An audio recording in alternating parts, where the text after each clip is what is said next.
expressed on this program are not necessarily those of WTJX, its board, staff, or underwriters. This is Disability Rights Show for Ability Radio. My name is Archie Jennings. I'm the Director of Advocacy for said program, and we are a multi-disability program, covers A to Z for American with Disabilities Act and other issues. We are a program that gives information, technical assistance, and referrals for the community, as well as doing training, webinars, and like I say, everything from A to Z with the disabilities. Our guest today is the Honorable Julien Henley, Territorial ADA Coordinator. And Julien, how are you this morning? I'm doing great, Archie. It's such a pleasure to be here with you today. Good having you. I heard you mention that you're going to be going to an ADA symposium. Yes, and you actually sent me when I was there with you. You actually sent me to one that really was such an amazing step in my job specs and understanding the ADA from different point of views. And when you left, I thought about it because I had been to Pittsburgh before. I said, "Oh man, there's a lot of hills there." Oh man, and it was really funny because some days the transportation wouldn't come, and I wasn't staying in the hotel, so I had to traverse that distance downhill. Oh wow! And in the afternoon, come back uphill. But this year, I have something for them. I have a smart drive that propels the back of my chair. Okay. You ready for them then? I'm so ready for them, Archie. Good. What we're talking about the American with Disabilities Act for the listening audience and training webinars. Julien for the Virgin Islands is the key person on implementation and getting the word out about making our territory accessible for all, as well as persons with disabilities having access to employment and programs that will assist them through their disability. One of the things that's come up, certain legislative things I've been pushing, that since civil rights is being under attack, we need in the Virgin Islands to make sure we have adequate civil rights protections here in the territory. One of those things that's come up is Visitability Act. Visitation. We want to talk about what's happening in that area and why it's happening. Okay, so one of the things is that in 2011, the USVI and other agencies worked with the governor and passed legislation that's called the Visitability Law. And this law actually helps individuals before they build their homes or after they build their homes to be accessible. And the way this program works is that you would call DPNR and they will come out and inspect your home. Once your home, you meet the requirements, after your construction is finished, they would then give you a certificate. You take that certificate to the Lieutenant Governor's office and they will grant you a 20% discount on your property tax for 10 years. So that helps you at least to make back a lot of the monies that you might have invested. If it's a brand new home, you're actually saving money because you're using, bigger doors and so on. So it's a win-win because we see a lot of people who gets injured, have a stroke, and they can't climb the stairs. Their house is not accessible. So they can't even go back and live in their homes and be happy. So we've taken this opportunity to really push the Visitability Law and, to open up the floor for persons to call and inquire if they have any questions, whether they call me or call DPNR to help them understand the program and how it works. One of the things that I thought about is since persons with disability are many of them are on fixed income, what we did before to assist changes in already built structures is that if they have to bring in supplies, give them an exemption for bringing in supplies to add to their home.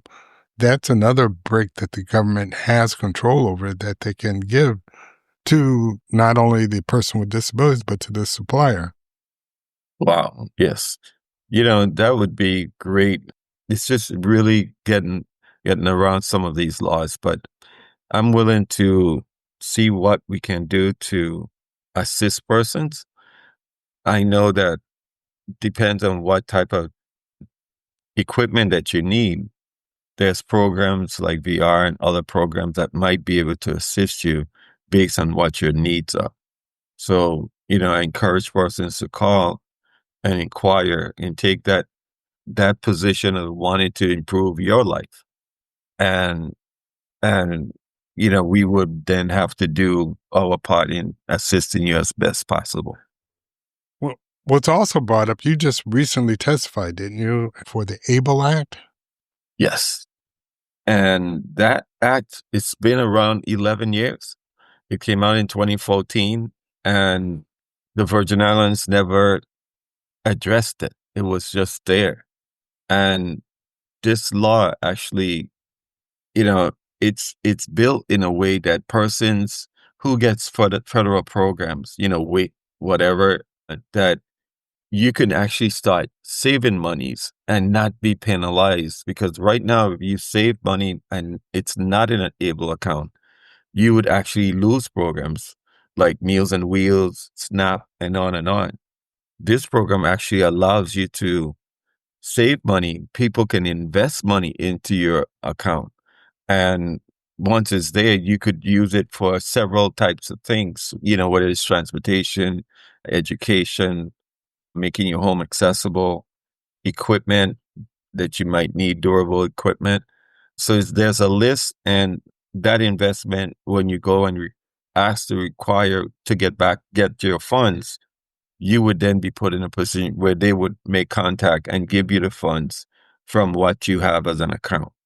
So it's really a win-win situation. And that legislation is going through the rules right now.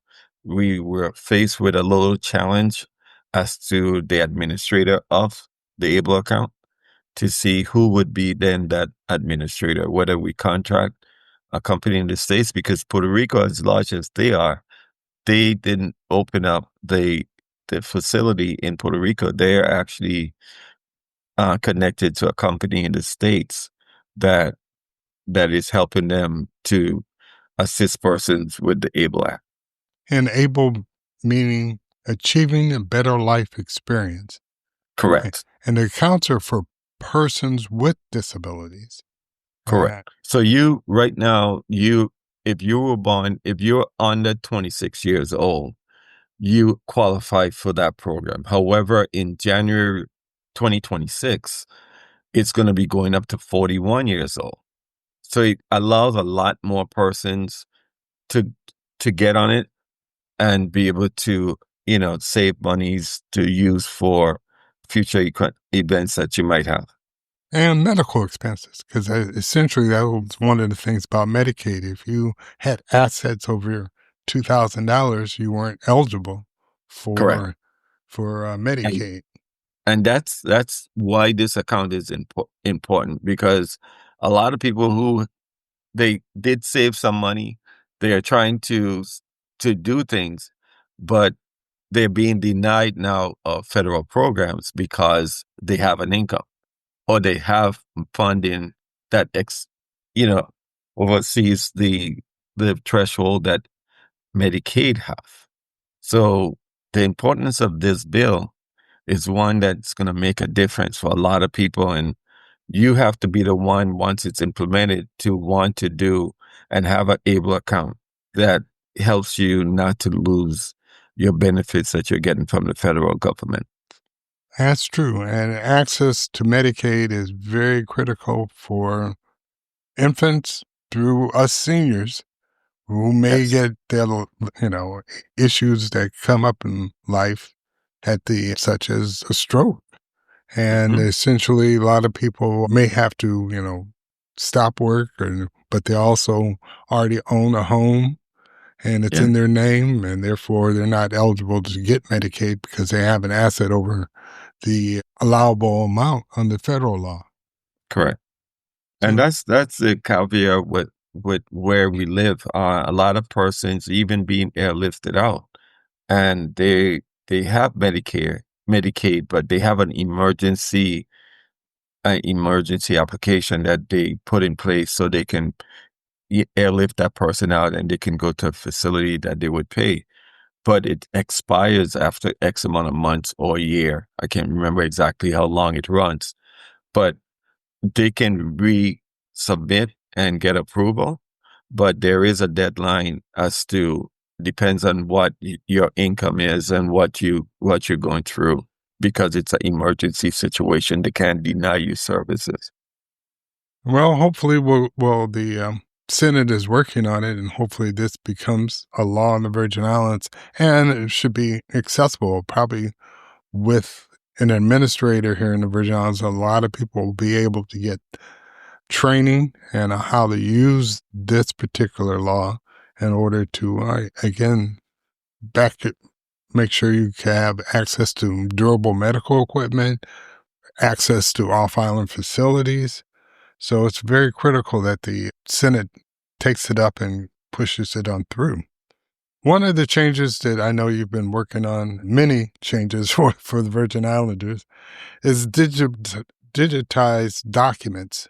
And how will that affect all government services?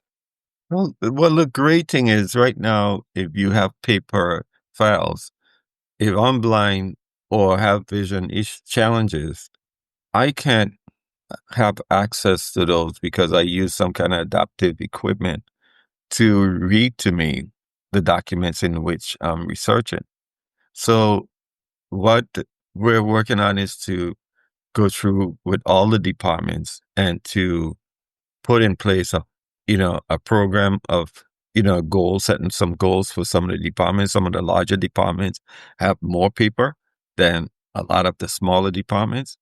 And so it's going to be an undertaking, but it's one that needs to be done because it's really unfair for persons who have visual challenges to then be exempt from the rest of the world because of a disability. Well, how will this work for employment as well? Will it? As, Go ahead, sorry. Oh, I was saying, will it affect the employees of the government of the Virgin Islands? If Documents are digitized. Okay, yes, well, it definitely, but you're going to have formats in which you load those documents because you need to load them in that it's 508 compliant. And 508 is the federal law that tells you that you have to have technical assistance for persons who has visual challenges.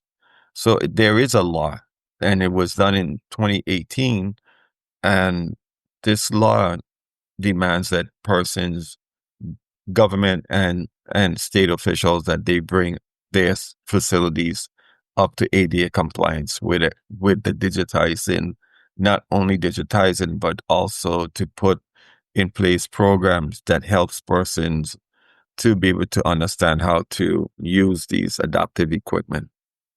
Another project you've been working on is Bureau of Motor Vehicles working with hand controls on cars. Yeah, so it's what we're doing is trying to get persons, especially I talked with two individuals that's now in the States and coming back, because the challenge that we ran into was then to get a driving instructor that can take you out.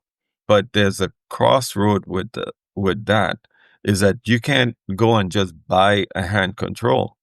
You either have to have a certificate that shows that you can teach people to do so, or you already had that, class, you already have this certificate. So once you establish that, what is important is that you make sure that if you're going to get a driver's license, that on that driver's license, it indicates that you're licensed to use hand controls. Why? You can't, if that happens, you can't purchase a vehicle from any of the dealers because you have to have that certification. They can't just sell anyone, cars off of their lot. They have to verify that you meet those criteria, that you've been trained to use hand controls. And we're really pushing hard to get this program going in the Virgin Islands. And we've made some headway. There's a gentleman in St. Croix that has sent someone off for certification training. So we're hoping that this comes online as soon as possible and we could start getting young men and women in the territory who used to drive, but now, have lost their driver's license, or those that never drove, to be able to have a license that allows them to drive with hand controls. I don't think a lot of people understand how critical that is. You can explain your circumstances when you go to the States, how easy it is to get a rental car with hand Correct. controls. Yeah. So, you, you with our car agencies here, because their budget and some of them are national brands, they have the right to because of them not being certified to put hand controls in the vehicles.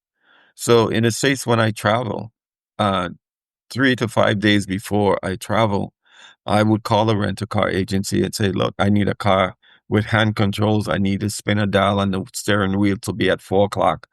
And my gas and brakes is on the left. So you tell them exactly what you want, and they would make sure when you land and get to your gate that your car is already fitted and ready for you to drive off in.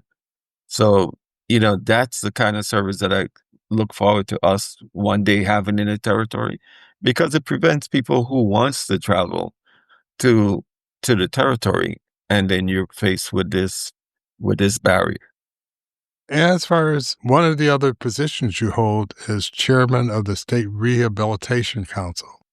Yes. And also, how does that fit into government employees and expanding the workplaces that persons with disabilities can find jobs and fiscally maintain themselves for their entire lives? Right. So what we've done is finally we've put together the composition for all the officers and council members that's part of this.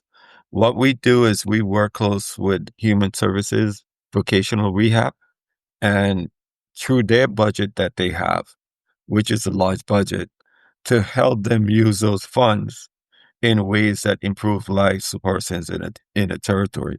So finally, we have the program together, and now they will be able to, do more contracts with vendors who provide services to make persons with disabilities, accommodated.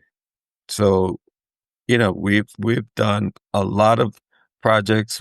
We're going to do a survey for persons with disabilities that's coming up hopefully next month. And with that, it helps us to find out from persons with disabilities who use the services of VR to know if they're meeting those criteria. Are they communicating? Are they giving you all the services and suggestions for you to live a complete life? And so we're so happy to be at this crossroad now. And with that, we'll be able to push forward in getting things accomplished with the SRC. SRC stands for State Rehabilitation Council. Sorry. And maybe you should make a pitch for more businesses to be a part of SRT. Right. Yeah. And that's the thing with the ones VR. They have now a contract with a vendor that is doing the job coaches. So like I said, from our position, we can really help dictate, that importance of, you know, persons to, I lost my train of thought.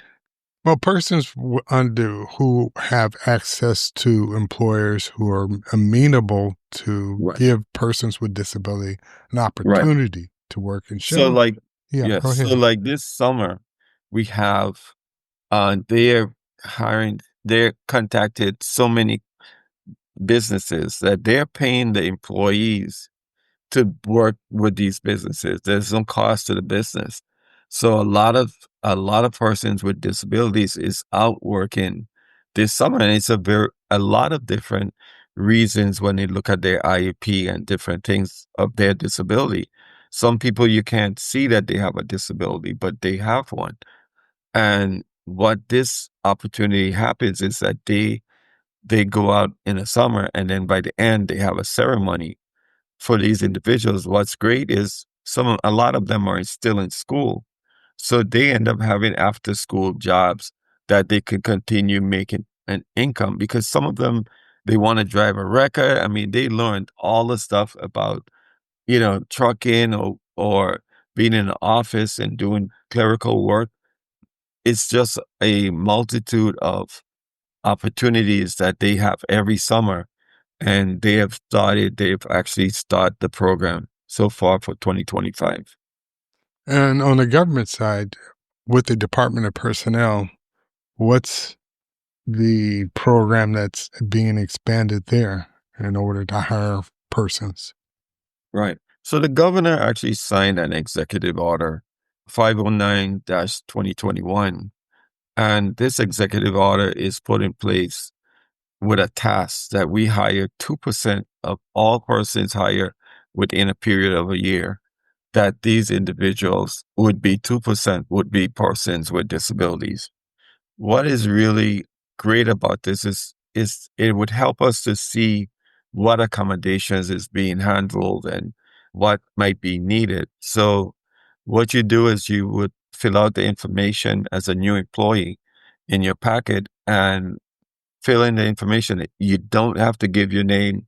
You don't have to give any identifying information. What it does is once you complete it, you put it in a portal, and this portal gives us stats.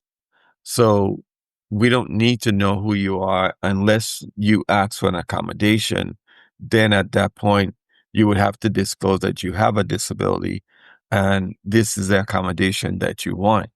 We have actually put together a really good accommodation form, and a lot of us employees, present employees or persons coming to be employed, have been using that opportunity to ask for accommodations, and most of them has been fulfilled. And is there let's say, out of 1,000 government employees, what percentage would you say have a disability that's now working in the government? Right. And that's why we went back to this program, because persons don't have to disclose that they have a disability unless they're asking for accommodation. So you could be an employee who works right now and you need your monitor to have large funds. You can get that done by going and disclosing what your physical challenges are. And they would then put together the opportunity to make that fonts larger or the keyboard different or you're colorblind so you don't see certain things.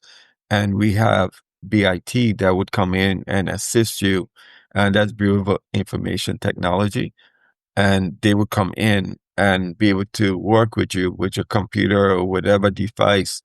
If you have a mobility challenge, then they open up the space within the desk and do the necessary things to make you accommodated and to keep you employed. At the end of the day, that's the number one thing, is that not because you have a disability, it's supposed to be the end of the road. If you have the ability, you need to bring it forward. And sometimes people have doubts, if you're going to be able to perform, but there's some markers that we use that we see with persons with disabilities, and that they are always on time. They're lifers. They commit to the job. Sometimes they get to it a little slower than others, but once they got it, they're an extremely good. And for those hundreds of persons who's been employed with persons knowing that they have a disability, it makes a difference in these individuals' lives. Well, Julian, give some contact information how some citizen can contact you or business person contact you with regard to an ADA issue. My email is Julien, that's Julien .Henley, Henley, at go.vi.gov. My cell number is 340-473-3523. And if you have any questions or want to do anything that might improve or keep you employed with the government, please do ask, as this is our 35th anniversary coming up next month of the ADA. And that is one that it's a major milestone. And I think about people today, we look at it and say, oh man, we need to do all these things. But how does those persons back in 1990, which it came out in 1992, what was that mountain in front of them? And Yep, they we're never getting stopped. the countdown Okay. for So, the show. Go ahead. yes, so we really are grateful to have this milestone, and we're going to celebrate it here in the territory. Again, Julien, thanks for coming. You're doing a great job as ADA coordinator. We are, again, Ability Radio, Disability Rights Center of the Virgin Islands, 772-1200. And thank you for listening, audience. Julien, we didn't hit the hot topic of service dogs, but we're going to have to I do another know. show. Take You care. know that. Oh, thank you, Archie. Thank you, everyone, for this opportunity. The views expressed on this program are not necessarily those of WTJX, its board, staff, or underwriters.